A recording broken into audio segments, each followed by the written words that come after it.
The Law of One, Book 1, Session 5, January 23rd, 1981. Ra. I am Ra. I greet you in the love and the light of the infinite Creator. I communicate now. Questioner.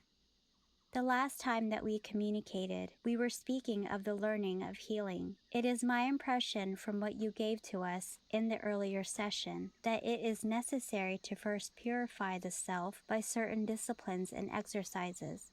Then, in order to heal a patient, it is necessary, by example, and possibly certain exercises, to create the mental configuration in the patient that allows him to heal himself. Am I correct? Ra. I am Ra. Although your learned understanding distortion is essentially correct, your choice of vibratory sound complex is not entirely as accurate as this language allows. It is not by example that the healer does the working. The working exists in and of itself. The healer is only the catalyst, much as this instrument has the catalysis necessary to provide the channel for our words. Yet by example or exercise of any kind can take no thought for this working. The healing working is congruent in that it is a form of channeling some distortion of the intelligent infinity. Questioner. We have decided to accept, if offered, the honor duty of learning, teaching the healing process. I would ask as to the first step which we should accomplish in becoming effective healers. Ra. I am Ra. We shall begin with the first of the three teachings, learnings. We begin with the mental learn teaching necessary for contact with intelligent infinity. The prerequisite of mental work is the ability to retain silence of self at a steady state when required by the self. The mind must be opened like a door. The key is silence. Within the door lies an hierarchical construction you may liken unto geography and, in some ways, geometry, for the hierarchy is quite regular, bearing inner relationships. To begin to master the concept of mental disciplines, it is necessary to examine the self. The polarity of your dimension must be internalized. Where you find patience within your mind, you must consciously find the corresponding impatience and vice versa. Each thought a being has in its turn an antithesis. The disciplines of the mind involve, first of all, identifying both those things of which you approve and those things of which you disapprove within yourself, and then balancing each and every positive and negative charge with its equal. The mind contains all things. Therefore, you must discover this completeness within yourself. The second mental discipline is acceptance of the completeness within your consciousness. It is not for a being of polarity in the physical consciousness to pick and choose among attributes, thus building the roles that cause blockages and confusions in the already distorted mind complex. Each acceptance smooths part of the many distortions that the faculty you call judgment engenders.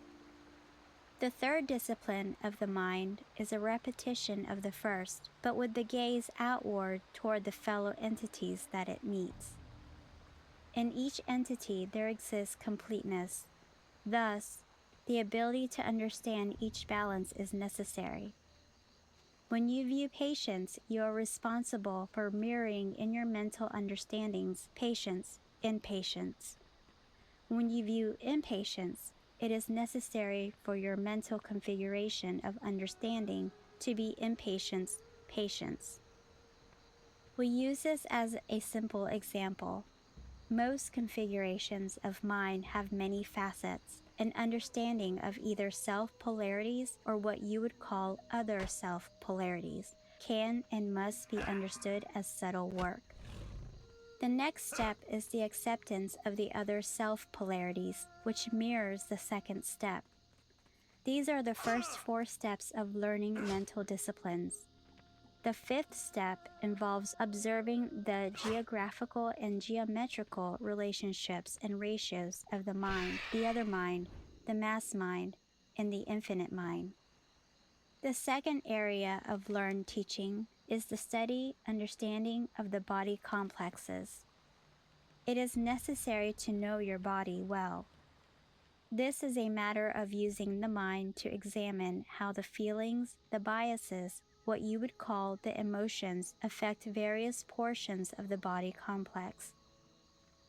It shall be necessary to both understand the bodily polarity and to accept them, repeating in a chemical, physical manifestation the work you have done upon the mind, bethinking the consciousness.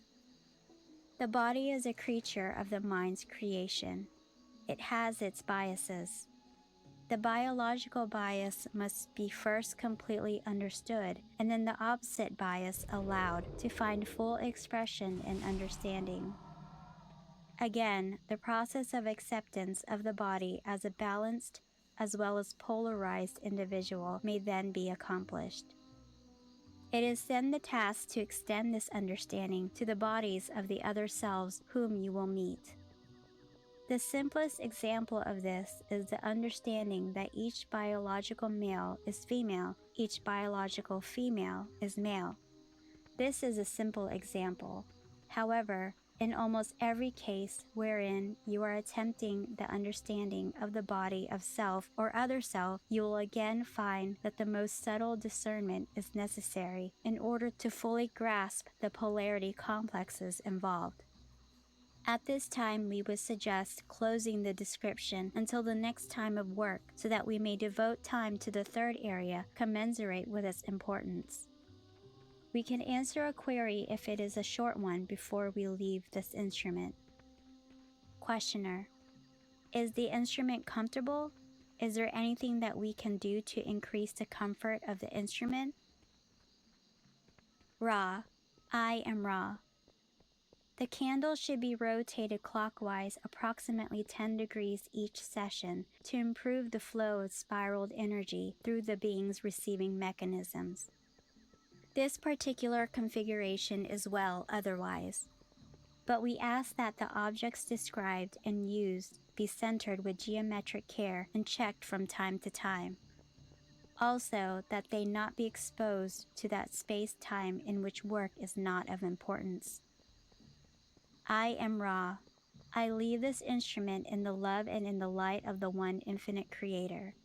Go forth rejoicing in the power and the peace of the one Creator. Adonai.